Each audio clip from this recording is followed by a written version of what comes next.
अस्सलाम वालेकुम। मैं उम्मीद करता हूँ कि आप सब लोग खैरियत से होंगे।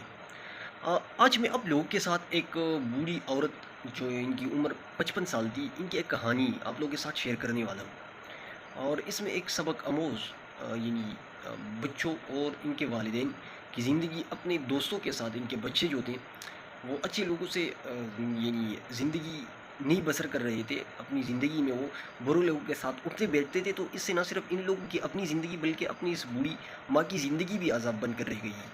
तो ये किस्सा आप लोगों के साथ सुनाना वाला हूँ। तो आप तमाम लोगों से मेरी गुजारिश है, अगर आप हमारे चैनल पर नए हैं तो आप हमारे चैनल को सब्सक्राइब करें ताकि हमारी हर आने वाली वीडियो आप लोगों को बर वक्त मिल सके। अब सुबह सवेरे का वक्त था। ये माँ जी अ, सांस से ले लेकर थक गई, तो हमारे दुकान के करीब खड़ी हो गई। तो मैंने इनको बेंच दिया और माँ जी को कहा कि आप इसके ऊपर बैठ जाएं।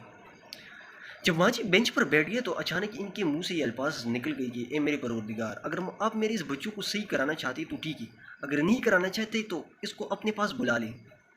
मैं हैरान होकर रह गया कि एक माँ ये किस तरह कह सकती है कि वो खुद कहे कि या अल्लाह आप मेरे मुझसे बैठे अपने पास बुला लें।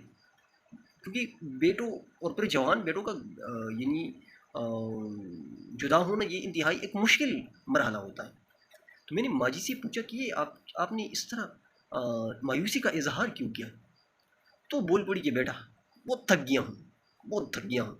मेरे ये दो बेटे हैं, उन्होंने नशा शुरू किया हुआ था तकरीबन 2 साल कबल।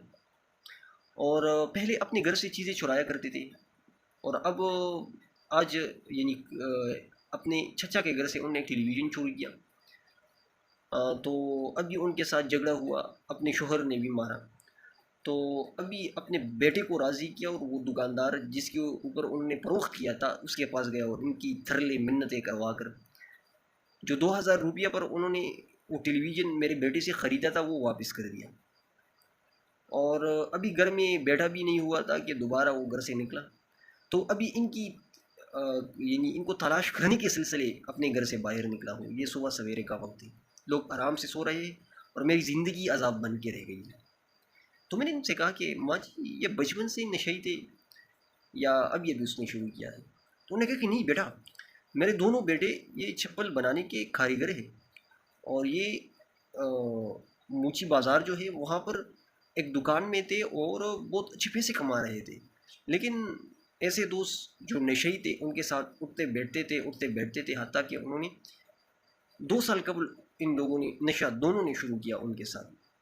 और अब इनकी हालत ये हो गई है कि अपने आपसे भी बेखबर रहते हैं, और पहले अपने घर से चोरी चोरी किया करते थे, अब अपने मोहल्ले से, अपने चचा के घर से जो भी इनके हाथ में आता है वो इसको चोरी करके अपने लिए नशे का एहतमाम करते हैं। और फिर इनके वालिद, मुझे गुस्सा होता है, सारा गुस्सा वो मेरे ऊपर निकालते हैं। हालांकि अब मैं बहुत थक गया हूँ। अब यकीन माने, जब मैंने माँ जी की ये बातें सुनी तो मुझे ख़ुद भी बहुत अफसोस हुआ। और अफसोस इस बात पर हुआ कि हमेशा ज़िंदगी में अच्छे दोस्तों को रख लिया करो। जब बुरे दोस्त होते हैं ना तो फिर वो आपको बुराई की तरफ बुलाते हैं, और जब आपके अच्छे दोस्त होंगे तो आपको हमेशा अच्छाई की तरफ बुलाएंगे। और जब आप खुद बुरे हो जाते हैं ना तो सिर्फ आपकी ज़िंदगी अजीरनी ही रह जाती है। आपकी सिर्फ आपकी ज़िंदगी ख़राब नहीं होती बल्कि आपके सारे ख़ानदान की ज़िंदगी तबाह बर्बाद हो जाती है। इस अम्मा जी की मिसाल ले लें, हालांकि इनके दो बेटों ने नशे शुरू किया, वो तो वैसे भी अपनी ज़िंदगी को उन्होंने दो पर लगा दिया, लेकिन साथ अपने वालिदैन की ज़िंदगी को भी तबाह बर्बाद कर दिया। वो कह रही थी वो अम्मा जी कि मैं अपने ख़ानदान में किसी के मुंह दिखाने के काबिल नहीं रहा, क्योंकि कभी किसी से चोरी करता है, कभी दूसरे से चोरी करता है, तो हर कोई फिर कहता है, इनके बाप का नाम लेता है, मेरा नाम लेता है। तो उन्होंने ये कहा कि अब मैं बहुत थक चुका हूँ। तो मैंने अम्मा जी को सिर्फ ये कहा कि हमेशा के लिए अल्लाह ताला से उम्मीद रहो और अच्छी की दुआ करो, क्योंकि अल्लाह ताला हर एक चीज़ के ऊपर कादिर है, और वो जब चाहता है, जिस तरह चाहता है, लोग के दिल को बदलता है।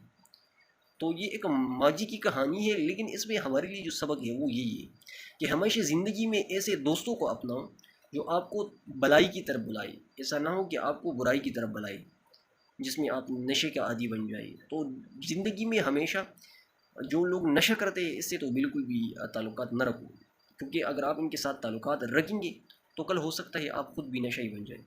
तो एक छोटी सी कहानी थी, एक सबक आमोज़, तो मैंने चाहा कि आप लोग के साथ शेयर करूँ। अगर आप लोगों को ये कहानी पसंद आई होगी तो प्लीज़ काइंडली आप कमेंट में ज़रूर बता दीजिए। اور ساتھ ہی آپ ہمارے چینل کو سبسکرائب بھی کریں، تاکہ اردو زبان ادب کے حوالے سے اور اسی طرح زندگی کے معاملات کے حوالے سے جس میں کوئی سبق آموز چیز موجود ہو، اس طرح کے واقعات کو سننے کے لیے آپ ہمارے چینل کو سبسکرائب کریں، تاکہ ہر آنے والی ویڈیو آپ لوگوں کو بر وقت مل سکے۔ آج کے لیے اتنے کافی، والسلام۔